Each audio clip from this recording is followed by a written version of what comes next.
Hello, welcome to the Analyst Inside Cricket with me, Simon Hughes. And I'm Simon Mann. So, after 3 days in the slow lane, suddenly the cricket has gone into overdrive on this fourth day at Lord's. 250 runs, 14 wickets have fallen, and India now require 135 to win. England require 6 wickets. Who's going to get over the line? I don't know. I think I would still favour India, to be honest. Yeah. But their victory now is in some peril. It's amazing, isn't it, how you can suddenly, as a pace bowler, get something going. So England went to 6 o'clock, so that extra half an hour, which they add on. It was 1 wicket down. By the close of play, it's 4 wickets down. Brydon, Carse, I mean, magnificent spell, wasn't it? It ran in, swung the ball, lovely rhythm, and it put India under pressure, and then it just was topped off at the end by that Ben Stokes wicket of the night watcher, which is a good thing actually, because it means you don't expend energy tomorrow morning, don't you? You knock out the night watcher and that's it. You can get going on Rishabh Pant tomorrow morning. What do the Betfair odds say, Yoz? Well, what do the bookies say? A likelihood of 62% for India to win and 38% an England win. So India nothing still on the draw then, Yoz? Nothing on the draw. Well, I mean, they've put the cover on behind us there. Obviously, they know something about the weather that we don't. But I don't think there's any rain forecast. There's no bad light forecast. Could the players hold up play for hours and make sure it's a draw? No, that's being facetious. Of course not. Actually, we've had some quite funny responses to conversations yesterday about saving time and stopping the time wasting. We'll come to that in a bit. But I suppose Brydon, Carse is infused by the food at Lord's. It's always famous, the food at Lord's. I got the menu here for what the players had for lunch, and there's so many amazing choices. And of course, you get tea as well. And England came out after tea, storming along. Actually, Jofra Archer didn't quite hit his straps. But you know what it is tomorrow? You know what the day is tomorrow? The 14th of July, which of course is 6 years exactly since England won the World Cup 2019 on the 14th of July, which of course was a Sunday, and Jofra Archer bowled that amazing super over to win the game for England, their first ever World Cup triumph. So we'll actually resurface that World Cup win. I'm going to put the documentary that we made on the YouTube channel actually, that you can enjoy again tomorrow. But today actually Archer wasn't quite at his best. No, well, he got a bonus wicket in his first over. He got a wicket in his first over again, but I thought it was quite a poor shot from Yashasvi Jaiswal, really. It was a short ball outside the off stump, no foot movement. He tried to drag it into the leg side. Top edge went straight up, and it was a straightforward catch for Jamie Smith. So not a great start for India. But after that, they looked quite comfortable, didn't they? Rahul and Nair got together, calmed everything down. Admittedly, KL Rahul was dropped on 5, return catch to Chris Woakes. Well, it's the old adage, isn't it? The old cliche, they stick or they don't on the return. As return catches go, it was very catchable. And you think, can England afford to reprieve KL Rahul? 200s in the series, he batted really well again. Didn't really look like getting out apart from that minor blemish. And 33 not out, so a lot depending on him tomorrow. And then Rishabh Pant will be on his way in the morning. And with Rishabh Pant, who knows what's going to happen? And anything could happen, including India practically win the game by lunchtime. Do you reckon he's a good sleeper, Rishabh Pant? Joe Root apparently had a pretty sleepless night when he was on 99. Well, he woke up at 1:30, something like that. And he went through all the permutations in his head. How would I get it? All that sort of thing. How could I get out?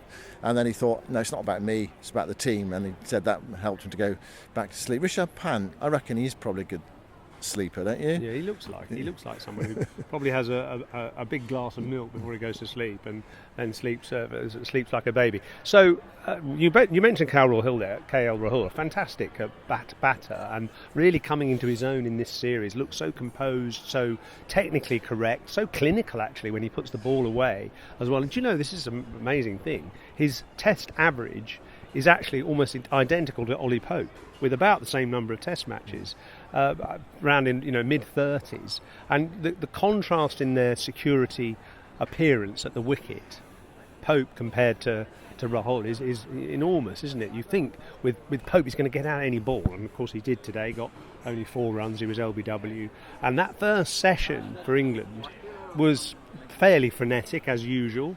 Do you know also another stat here? Zach Crawley now is one of the top 10 most appearances as an England opener, with the likes of Sutcliffe, Hutton, obviously Atherton, Strauss, Trescothick, and many others. Jeffrey, of course.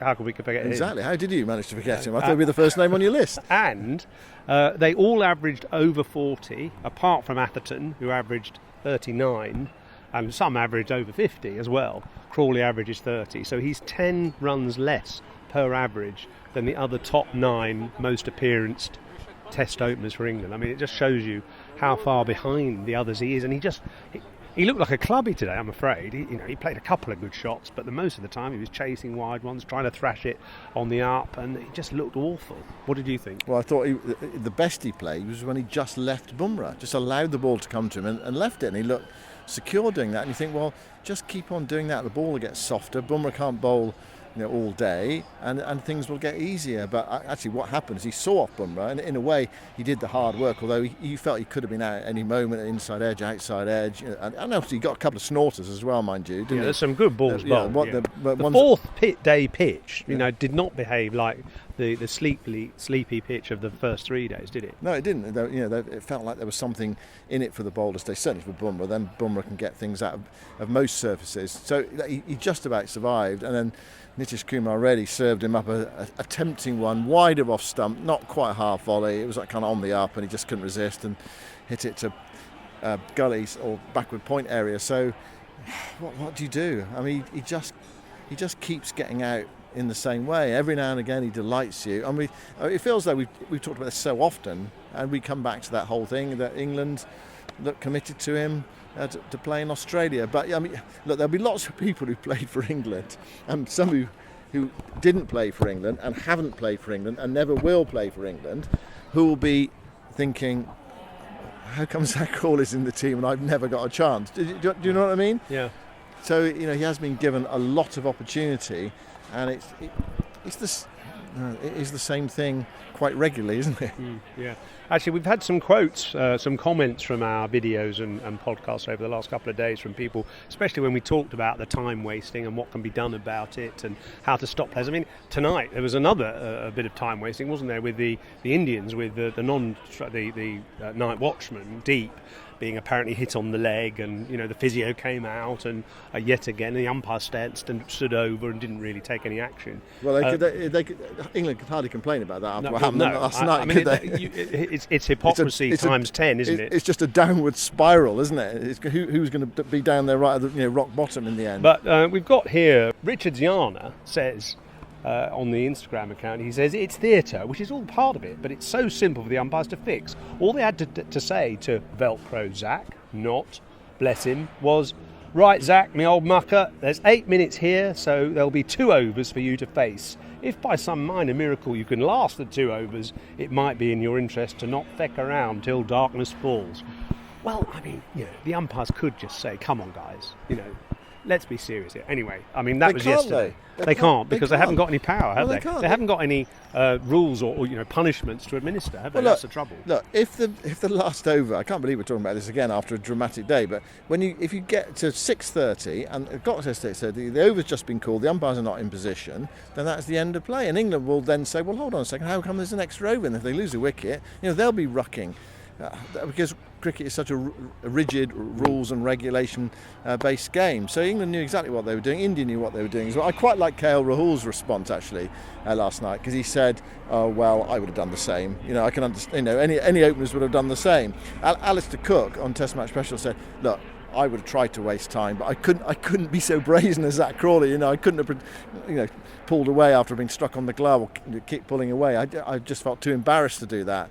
Well, he's a good man, isn't he? Alistair Cook. That's the reason for that. He kind of plays the game in the right way. Although he said I would have wasted time, and and KL Rahul said exactly the same thing. So look. Okay, well let's move on and look at the morning session where England lost 2 or 3 quick wickets. So four wickets. Four wickets in the morning. So Duckett was out pulling, miscued a pull for 12. Then Crawley had a sort of skewed drive, and he was caught at backward point playing away from his body. Ollie Pope, LBW, pretty good ball actually, nipped back down the slope. And then after that the 4th wicket that fell was Harry Brook, wasn't it? And you just thought, oh dear, really? Did he have to do that? He played a couple of fantastic ramp shots to find leg, and then move the field a bit, and he tried to sweep a fast bowler. Admittedly, the keeper was stood up to the stumps, but it seemed like a ludicrous shot to try in that situation. He just clipped a beautiful shot through mid-wicket for 4, playing an orthodox way. Then for some reason he tried a sweep shot, which belonged really much more in T20, and perished. Yeah, not often you see a batter have their middle pole knocked out on the sweep shot, is it? He got so far across. I heard that Kumar Sangakkara on Sky called it an arrogant shot. Yeah, he did. Yeah, which is quite strong criticism, isn't it? When you watch Harry Brook bat, he's got so many shots, and he has got a strong enough defence. Okay, he's been out to some nip-backers, but then, if the ball does nip back, and say the one he got Edgbaston, was a really good ball and in the second innings, and it's difficult to resist those. You're going to get good balls, aren't you, as batters? When you've got as many shots as him, and you've got a strong enough defence as him, you're as good as him, you sometimes think, got to be a bit more ruthless. And the great players, actually, what sections them off from the good players, the talented players, and the really great players, I think they're absolutely ruthless. I think that perhaps he needs to just discover a little bit about that in his game, to say, right, come on, I'm not giving them anything today. It's hard for him, isn't it? Because he's, to be sympathetic for a second, because he's a guy, he's a fun-loving guy, he's a very sort of relaxed guy, he smiles all the time, he was loving all the kind of contretemps we had does his last cartwheels night. in the outfield. I mean, he's trying to have the fun of the game, at heart, and so the ruthless idea perhaps doesn't kind of almost strike home, but just watch Joe Root a bit. Just keep an eye on your Yorkshire and England colleague Joe, and just see bowled round his pad sweeping as well. Well, he was actually, and we'll come to this after the break actually, because it was amazing. There were 12 England players bowled in the game overall. We'll talk about that. That's the most ever since, is it 1888? 1880. Let me just check that. 1887. Yours, yeah. 1887. The most number of England batters bowled in a Test match since 1887.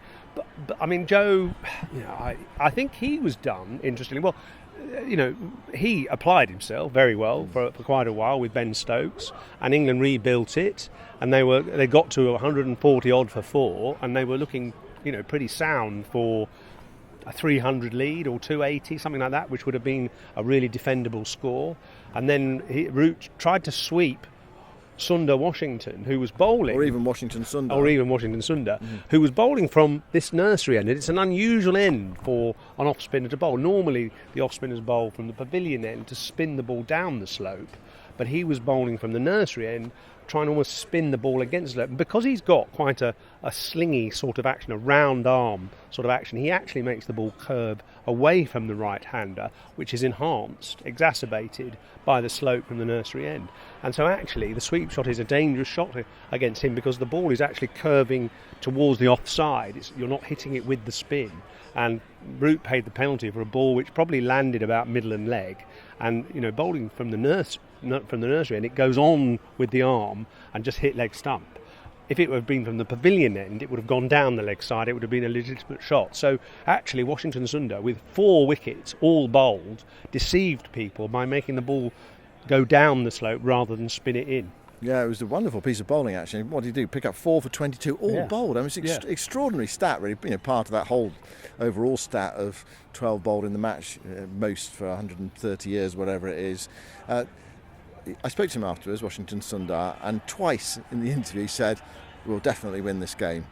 And he said tomorrow it'll be 2-1. I was quite categorical, isn't it? Normally players say, we're confident, we think we're in a good position, but he said, no, tomorrow it'll be 2-1. So he's got a bit to live up to with the bat as well, and he's got probably an absolutely crucial role to play with the bat. But probably one of the days of his life today. Lord's Test match, England against India, series level, scores level on first innings. He comes on at 145 for 4.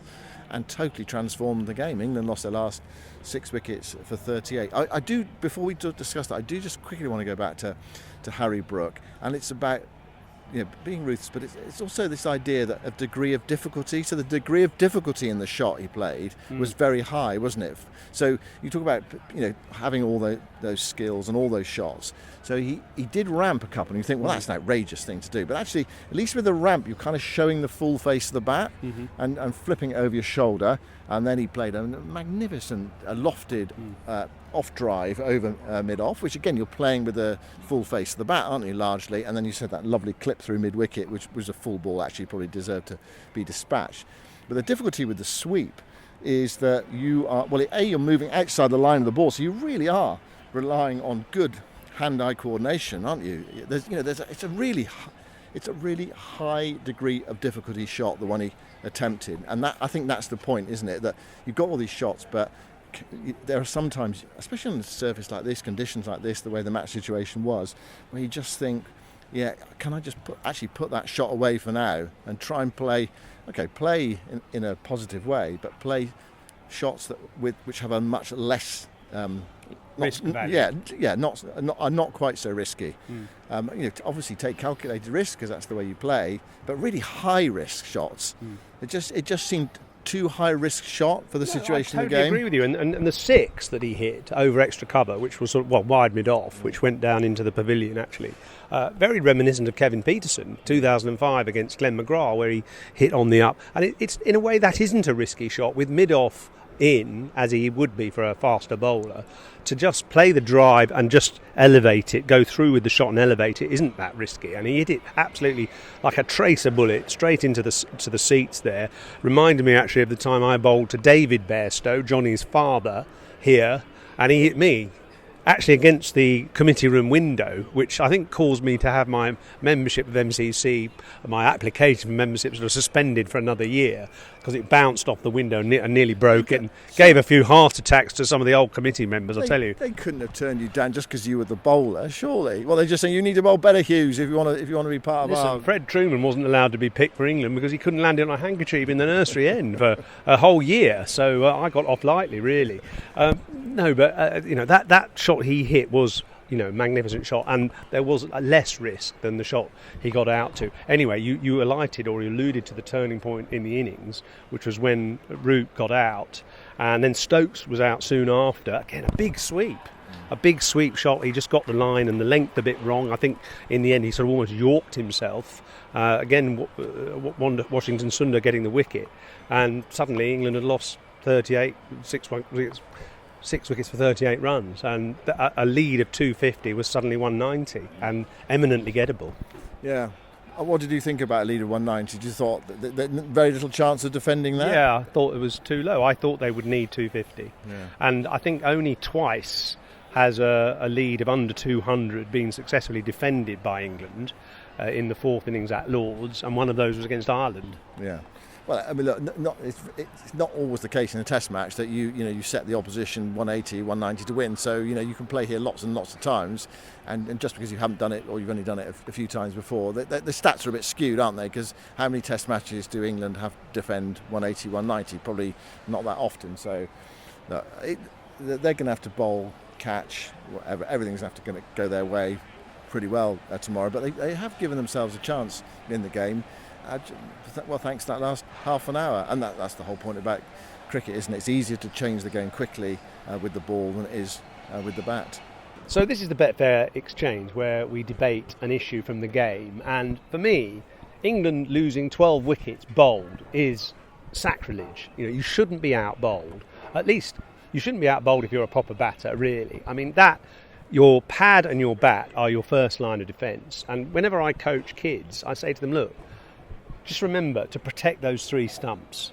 Don't get out playing a wild shot across the line until you've scored a few runs anyway. Force the fielders to do something. Take a catch, diving stop, throw the ball down for a run out. Don't get out bowled, just leaving the ball or leaving a big gap between bat and pad. And too many wickets for England fell bowled today for me. So what though? I mean, you've got to get out some way. What is so bad about being bowled in cricket? Why is that the worst way of getting out? It's partly because there's no dispute about it. It's when your stumps are lying flat on the ground and the bails have gone, 10 yards back. You can't argue about it, can you? Whereas if you're LBW or there's a snick, you edge the ball, or even a low catch which perhaps the fielder scoops up, all those are potential areas of contention which may or may not be out. Whereas bowled, stumps lying flat on the ground, You know, I mean, do you think it's an ego thing though for a batter? Is it the worst way to be out bowled? Because you kind of be like, there's no argument, is there? Well, also you've been totally defeated as well, haven't Yeah. you? At least if you've nicked one, you've kind of done what you're supposed to do, which is hit the ball. If it's LBW, I mean, without DRS scores in club cricket, everyone I was never out. Umpire gave me the wrong guard. I've heard people say that as they walk back. The umpire gave me the wrong guard, or there was a bird flew over the umpire's head and it distracted me, or something like that. You know, or I hit it, or it's definitely going down the leg side. These are all excuses I've used before. No, it's far too far down. I think LBW is kind of unsatisfactory way of getting out, but there's always that thing in the back of your mind, was I really out? Whereas bowled, you look back and your stumps are lying flat on the ground. Harry Brooks' middle stump was lying flat on the ground. It's probably, you've been totally defeated, and it probably feels the most humiliating way of being dismissed. Do you think that's it? Is that what it's about? So what if you're bowled though? You know, you've got to get out some way or other. Yeah, I concede that. And you wouldn't have got many wickets, actually, would you? No, I wouldn't. If bowled wasn't part of it, you wouldn't have got many wickets, would you? You got a lot bowled, didn't you? I would say out of the probably 700 odd wickets I got in all formats, I would say probably 400 were bowled.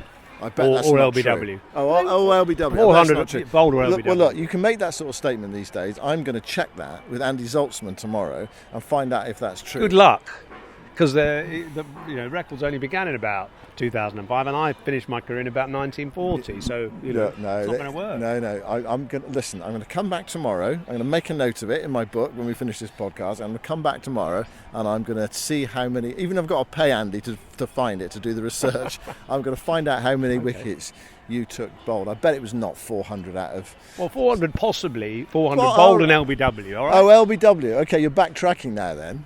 LBW, but that's the whole point. LBW's fine because you've got something in the way. That's kind of your point, isn't it? As a batter, you should be able to get something in the way, or technically. I think it's that you feel totally defeated technically. I mean, it's an incredible stat, isn't it? I mean, it's 130 years since England had 12 players bowled and why do you think it was then? I mean, is there any particular reason for it? Is it about the pitch? You know, India bowling particularly straight. Well, they did. I mean, that's a good point. I think India did bowl much straighter and fuller than England in the first innings. You know, I actually sat in the round stand when England were bowling in the first innings, India's first innings, and I thought Carse, Wokes, Stokes even, they do bowl slightly back of a length, and it looks great. It flies through to the keeper, stood 20 yards back, taking it shoulder high, but it doesn't get a wicket. Or sometimes it does, it gets the edge, but it doesn't force the batters to play. And the Indian bowlers bowl much fuller, and they hit the pads or the stumps consistently, whereas England didn't get any LBWs or bowls in India's first innings. That's correct, isn't it? Yes, until maybe right at the end. No, that's right. They didn't get a single LBW in the first, and of course they got it in the second. But there is one factor here, is that a lot of those wickets, not all of them, but a lot of them, four for Washington Sundar, a lot of them are Jasprit Bumrah. I mean, he's a fabulous bowler. I mean, the ball he bowled to Brydon Carse to clean him up was an excellent delivery. Carse made a half century in the first innings. You know, he's a pretty determined lower order player. Okay, he plays a little bit windily sometimes, and you feel he could play properly and benefit more from doing that. But that was a good Yorker that got him, and he also knocked over Ben Stokes in the first innings. The brilliant ball, with brilliant balls. Well, I thought the Stokes one was a brilliant ball that just nipped back down the slope as well. So you have got a high class bowler affecting quite a lot of these bowls. I'll say I'll have a word of sympathy for anybody facing Jasprit Bumrah. You know, he's impossible to play, and he gets the ball to move both ways with unbelievably subtle manipulation of the ball with his fingers and his wrist and so on. I mean, he's an absolute genius bowler. And that ball, as you say, to Carse tonight, yorking him, fantastic delivery. I remember him doing that to Johnny Bairstow at the Oval, actually, 3 or 4 years ago. Just that it comes in so late at the end and just ducks under your bat and past your toe and takes out the leg stump. Absolutely fantastic delivery.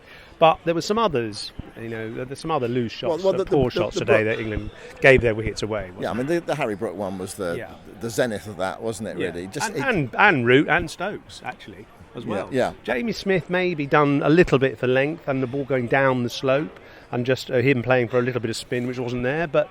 Yeah, the other three, were poor shots, really. Yeah, I was on with Tuffers, or I was next to Tuffers when Washington Sundar got Smith, and he was like purring when he saw that. He thought it was a lovely piece of bowling. He said deceived him on length, and then it just went on with the arm, and it perhaps just drifted away. So a really nice piece of bowling, that one. Yeah. So fair play to him on that one. And what England did was there's Michael Vaughan. Rubbish. We're absolute rubbish.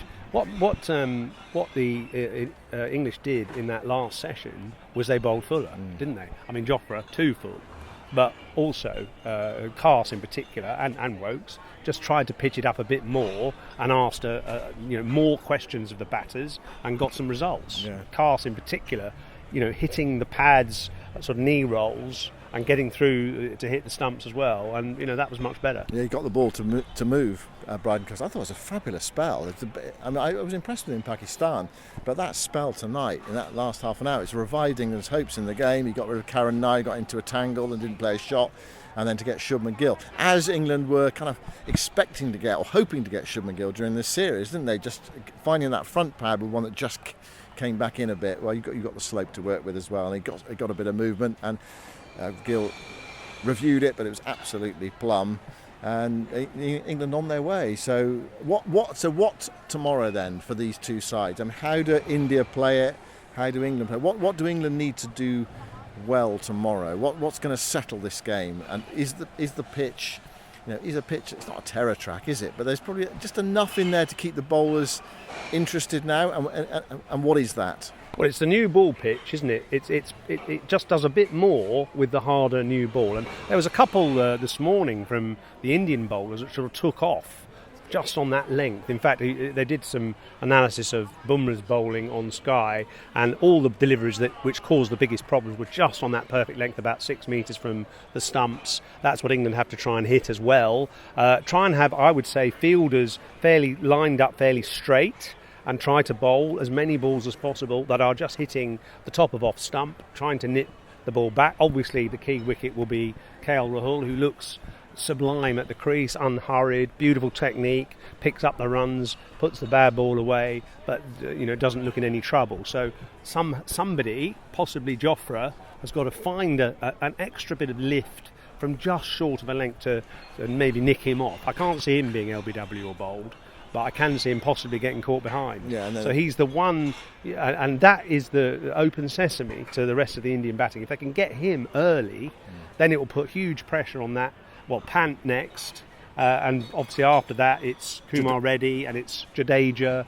Both of them are capable, but the pressure could get to them. So they've got to get Rahul early, I think. Yeah, Rahul and Pant. They've got to get Rahul and Pant early, otherwise the game's going to get away. And then Jadeja and Washington Sundar and I know. If they get those two men, if they get Rahul and Pant in the first, say, 25 runs in the morning, that'll put the others under massive pressure. Yeah, it's huge pressure. You talked about being a new ball pitch. I don't think England are going to get another new ball because the game will probably be over by the time they get there. So they're going to have to use an older ball, or, of course, get it changed. And we're back to square one again. No, that ball is still hard enough at the moment. Yeah. Of course, what will happen is there'll be a roller in the morning, and that will just even out those slight irregularities on the pitch for about half an hour. So we may find, if England can keep it tight for that first half hour, that's when the ball will start to move around. Yeah. Well, it's an interesting day in prospect. England lifted by the wicket from the last ball of the day, but still plenty of batting for India to come, and some quality batting as well. So the odds say India are favourites. I have them as favourites, but I thought when India started, I thought they would definitely win the game. I'm not quite so sure now, but look, it's going to be a potentially series-defining match tomorrow. Absolutely. Day's play tomorrow. And every run and every ball will be vital. So just to recap, the Betfair odds: 62% an Indian win, 38% an English win. Could it be like the game up north over the weekend between Marple CC and Bramall, which I think you featured on TMS, didn't you? Mentioned it, yeah. It was 1 to win for Bramall with 5 wickets left. And the match was tied. Yeah. They lost 5 wickets for no runs, and the match was tied. There was a hilarious run out at the end. Of course, it could also be, as it's the anniversary of the World Cup final tomorrow, it could be Jofra Archer bowling with India needing 2 to win, and he bowls a perfect Yorker and knocks a stump out, and England win by 1 run. Yeah, or indeed it could be a tie, like the World Cup final 6 years ago. I don't It was just about here, where Jason Roy where we're fielded standing, that ball about just about 10 yards from where we are, came in off the boundary mid-wicket, threw into Joss Butler for that fantastic run out. Yeah, 6 years. The time goes very quickly, doesn't it? It's incredible, We isn't can't have another tie, can we? On the anniversary of the tie, we can't have another tie. Surely not. It's going to be good. It's going to be a good day. I think a big crowd. Weather is pretty good. I think there's just talk of some odd showers, but there's so much. There's not much to do in the game, is it? 6 balls for England, 135 runs for India. Should be over mid-afternoon. Who's going to take the honours? Well, I think I'd rather be in India's position, but England have got a chance. They've given themselves a chance with that brilliant last half hour tonight. Well, and it's going to be a packed house as well. Apparently it's a sellout, so it's going to be an amazing atmosphere. And just to remind you, if you do want to bet, don't forget you have to be 18 or over, and please gamble responsibly. And those odds I gave you were consistent at whatever time it is now, 7:30. They may change overnight, but probably not by much. What's your hunch then, Yoz? Very quickly before we go, what's your hunch? I think India will win. Yeah. And you? That's my hunch as well, but England got a chance.